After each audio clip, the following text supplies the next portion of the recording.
Salut tout le monde, très urgent. Négociation secrète entre Assimi Goïta et les terreaux.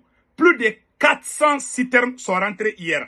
100 millions de dollars ont été versés par les Émirats Arabes Unis.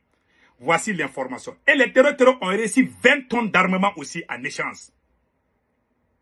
Quels sont les secrets? Je vais vous donner des détails tout de suite. Et tous les chefs terreaux qui étaient emprisonnés à Bamako ont tous été libérés par Assimi Goïta. Aucun militaire malien il n'y a eu aucun échange pour les prisonniers, les militaires maliens qui sont emprisonnés par les terreaux. Aucun d'entre eux n'a été libéré. Assimi a eu sa part comment dans cette affaire avec les Arabes? Mes frères et sœurs, ce qui s'est passé. Le capitaine Ibrahim Traoré a dit, négocier avec ces gens-là n'aboutira à rien. Ça déplace les problèmes, mais ça ne va jamais finir les problèmes. C'est comme si tu es malade, au lieu de chercher les médicaments, tu cherches le calmant pour que ça se calme. Mais tu dois guérir la maladie au lieu de chercher les calmants. Maintenant, allons-y avec ce qui s'est passé. Voilà. Voici les faits qui sont là. Crise de carburant et otages au Mali. Une rançon de 100 millions de dollars. Ce mercredi, un convoi de 400 citernes est rentré à Bamako, la capitale paralysée depuis des semaines par une pénurie de carburant sans précédent dans l'histoire. C'est la première fois qu'un tel nombre de citernes arrive à Bamako sans heurte depuis le début du blocus déclenché par les terreaux. Certains ont commencé à applaudir l'armée malienne qui vient de réussir un exploit inédit en espérant qu'elle continue dans cette lancée. Ceci est d'autant plus pertinent que les convois précédents étaient largement inférieurs et malgré tous les fanfans, les femmes avaient toutes les peines du monde pour conduire les citernes à bon port. Maintenant, d'où vient ce miracle? Tout le monde est content que beaucoup de citernes de carburant viennent d'arriver à Bamako. Beaucoup de gens disent l'armée monte en puissance. Oh non, notre armée est très puissante. Voilà le secret qui est là. Écoutez bien. Écoutez bien, qu'est-ce qui s'est passé? D'où vient le miracle? Les autorités maliennes ont réussi doublement un gros deal avec les boucantiers, les Émirats Arabes Unis, déterminés à libérer par tous les pétrodollars leurs otages aux mains des terreaux. Parce qu'il y avait des Arabes qui étaient pris en otage par les terreaux, des Émiratis, des Émirats Arabes Unis. Qu'est-ce qui s'est passé? Les Émiratis n'ont pas hésité à utiliser tous les moyens pour atteindre leur objectif. Un accord tripartite a été signé entre le GENIM, les Émirats Arabes Unis et les autorités maliennes. Coût global, 100 millions de dollars déposés en un claquement de doigts par les Émiratis. La clé de répartition donne froid dans les dos. Les Émiratis ont donné 100 millions de dollars dans la négociation. Ils ont donné 100 millions de dollars parce qu'ils ont un citoyen qui avait été pris. 100 millions de dollars déposés en un claquement de doigts par les Émiratis. La clé de répartition donne froid dans les dos. Bina Diarra et ses chefs en poche. Voilà. Bina Diarra, le porte-parole des terreaux et ses patrons, les Yad Agali, ont reçu 70 millions de dollars. Plus 20 tonnes de munitions proposées et promis. Donc 20 millions en compensation des armes demandées. Les autorités maliennes ont tenu à avoir leur part dans ces warikalamans.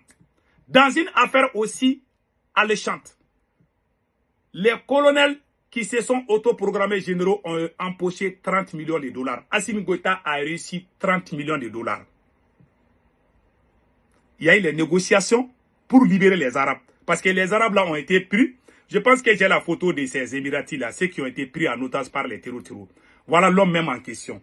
Voilà. Il y a beaucoup d'Arabes qui étaient aux mains des terreaux dans cette affaire. Donc ils ont pris des Arabes. Qu'est-ce qui s'est passé? Quand l'argent est venu, le Mali aussi a incité à avoir sa part de l'argent. Puisque la négociation a été faite au Mali, Assimi aussi a empoché 30 millions de dollars. Qu'est-ce qui va vous choquer encore? 30 millions de dollars avec un large sourire aux lèvres. En plus, ils ne vont jamais vous dire, ils vont dire que c'est l'armée qui a réussi. Oh, l'armée malienne a amené 400 citernes. C'est pas fini, ils ont pris l'argent. Assimi Goïta a fait des négociations secrètes. Le document est là. Moi, j'ai les documents ici. Allons-y maintenant. Assimi Goïta a reçu 30 millions de dollars, un large sourire aux lèvres. En plus de ces espèces sonnantes et trébuchantes, voilà, Assimi Goïta a négocié avec les gens de Binadjara 400 citernes de carburant pour soulager la souffrance des populations. Les terreaux ont accepté. Voilà, deal accepté par Binadjara et ses chefs qui exigent aussi la libération de plus d'une dizaine de cadres terreaux à Bamako. Quand Assimi Goïta a reçu son argent, les terreaux, c'est-à-dire que nous, on est sur les réseaux sociaux en train de crier, ah, les terreaux là sont mauvais là. Pendant ce temps, Assimi Goïta est assis sur la même table en train de négocier avec les terreaux et puis les Arabes. Donc, les terreaux ont eu 70 millions, Assimi Goïta a eu 30 millions.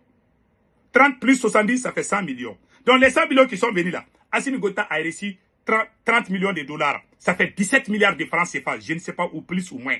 Ça doit être entre 15, 16 et 17 milliards de dollars. Assimi Goïta a mis ça dans sa poche. Ah, il est content avec son patron de la DG. Ces gens sont des bandits.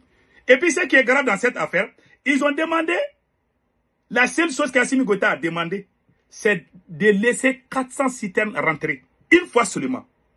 Le blocus a été levé. Juste pour 400 citernes. C'est écrit ici. Voilà. Ne concerne, voilà. Le problème reste car la levée du blocus ne concerne que les 400 citernes. Binadjara et ses hommes ont déjà repris le blocus encore. Le blocus a été levé juste pour que 400 citernes puissent rentrer à Bamako et dans les autres régions. Mais après les 400 citernes, les blocus ont repris encore. Assimi n'a pas négocié la libération de ses camarades militaires qui sont aux mains des terreaux. Depuis qu'il a pris l'argent, il a pensé au carburant. Il n'a pas pensé à libérer. Pour combien de soldats maliens sont aux mains des terreaux? Assimi s'est battu pour que les étrangers soient libérés, mais il ne s'est pas battu pour que les Maliens, les soldats maliens qui sont aux mains de ces terreaux soient libérés. Voilà les conséquences. Et puis il dit qu'il aime l'armée. Il s'est battu pour que les carburants viennent seulement. C'était ça son objectif. Le reste, ce n'est pas son problème. Aucun militaire malien. Le Mali a plusieurs soldats qui sont aux mains des terreaux. Aucun d'eux n'a été libéré. Mais tous les chefs terreaux ont tous été libérés. La prison de Bamako est vide. Voilà. Ouais, ça fait mal. Donc maintenant, voilà le tout. Maintenant, l'argent que les terreaux ont reçu, ils vont faire quoi avec cet argent? Les Émiratis, les Arabes qui ont été pris en otage, ils sont déjà arrivés à Bamako. Hein. Ils sont déjà arrivés à Bamako. Donc, l'argent que les terreaux ont reçu, ça va dans les 38 milliards. 38, entre 38 et 30 et quelques, je ne sais pas, 37, 33 ou 34 ou 35 milliards, quelque chose comme ça. Plus 20 tonnes d'armement. Ça, c'est beaucoup d'armes. Et les blocus reprennent encore. Voilà pourquoi je donne raison au capitaine Ibrahim Traoré. Écoutez ce que le capitaine Ibrahim Traoré a dit par rapport au fait de négocier avec les terreaux. On a dit à Assimi Goïta. Et puis, voyez, quand tu détruis ton armée, tu deviens la risée du monde. Tout le monde se moque de nous aujourd'hui. Et regardez ce que le capitaine a dit. Négocier avec les terroristes. Pas question de négocier avec les terroristes. Pas question de négocier avec les terroristes. Non. On ne négocie pas. Il n'y a pas 1 centimètre de ce territoire-là qu'on va négocier. On ne donnera rien. Pas 1 franc de contribuable. Si les contribuables nous donnent 1 franc, on préfère payer des armes que de négocier. Je pense qu'on a mis ça dans la tête des gens pour nous garder longtemps dans la guerre. Non. Et ça me permet de rebondir à quelque chose qu'on est obligé de dire, qu'on n'a pas peut-être l'intention. Je pense qu'en 2020, il y a eu des négociations pour tenir les élections. Alors, vous les journalistes, je suppose que vous avez suivi et vous savez ce que ça fait. Peut-être qu'il y a certaines choses que vous ne savez pas, mais nous, en tant que combattants, qui nous fait très mal. On était en détachement en 2020. On a reçu les instructions d'arrêter tout ce qui est opération cinétique. Ça veut dire qu'on ne sort plus de nos bases, on reste statique. Déjà, c'est un mal. Ça fait très mal aux combattants, aux soldats de voir ça. Nous tirons. On a été nargués. Les terroristes nous ont nargués. Demandez à ceux qui étaient à Kelbo en son temps. Ils ont appelé des villageois à les dire, les montrer l'argent dans des valises, de venir dire aux militaires que voilà, le gouvernement ne peut pas les combattre. Ils négocient avec eux, ils ont même donné l'argent. Voilà ça, ils sont venus nous dire. Donc de venir dire aux militaires et aux VDP de déposer les armes. Les gens sont vivants, vous pouvez vous renseigner. Et ceux qui forçaient sortir en son temps, il y a des militaires qui ont été punis. Ceux qui étaient à Bourzanga, ils sont témoins. Des véhicules ont été attaqués, ils ont eu 3 tombés. Les détachements sont sortis pour aller les aider à ramener. Ils ont aussi été attaqués. Ils n'ont pas été appuyés. Et pire, on a dit qui les a dit de sortir. Voilà. Plusieurs personnes ont connu cette situation. Ça a fait tomber la combativité. Donc les militaires étaient découragés.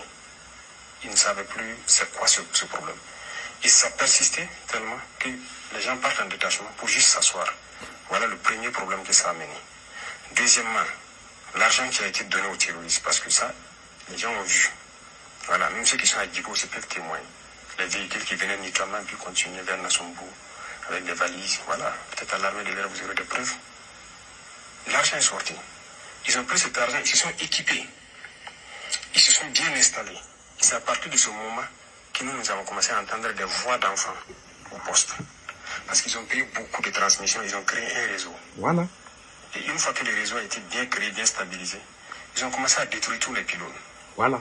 Nous, nos populations ne peuvent plus nous alerter. Et eux, puisqu'ils ont un autre système de communication, et ils ont commencé à détruire tous les systèmes de communication qui existaient. Troisième chose négative, ça a coupé le lien entre nous et les populations. Vous imaginez, on vous dit, c'est interdit de sortir. Vous êtes assis. Les populations vous appellent. Et Naba, ils sont ici, ils sont ici, ils sont ici. Vous avez interdiction de sortir. Vous êtes obligé de faire semblant de tourner. Lendemain encore, ils vont dire, 3 jours, 4 jours. Qu'est-ce qu'ils commencent à nous dire? Que quoi? Sirkabe Zabra point. C'est la phrase. Qu'il n'y a pas de vérité dans notre combat. Et ils voient les gars, ils nous appellent. On ne vient jamais. On ne peut pas dire à ces populations-là qu'on a interdiction de sortir. Mais on est là, chacun est là dans son détachement. Et finalement, les gens voyaient, ils ne nous disent plus. Parce qu'ils se disent qu'on les dit, ils ne viennent pas. Pourquoi ils vont nous dire? Il y a eu beaucoup d'effets. Voilà ce que négocier donne. C'est juste déplacer le problème. Il n'est pas question de négocier. On va combattre. Merci, capitaine Ibé. Voilà, c'est tout. Assimi Goïta, il a détruit son armée. Il a arrêté les officiers super. Aujourd'hui, il est la risée du monde. Aujourd'hui, il est humilié. Le monde entier se moque de lui. Quand tu détruis, il y a un professeur Bambara qui dit, ton chien enragé là, quand tu le tues, le chien de quelqu'un d'autre va te mordre. C'est un professeur Bambara. Oulu Farba Niga, Oulu Farba Tabiki. Assimi Goïta, malheureusement, voilà ce qui se passe. Que Dieu bénisse la AES.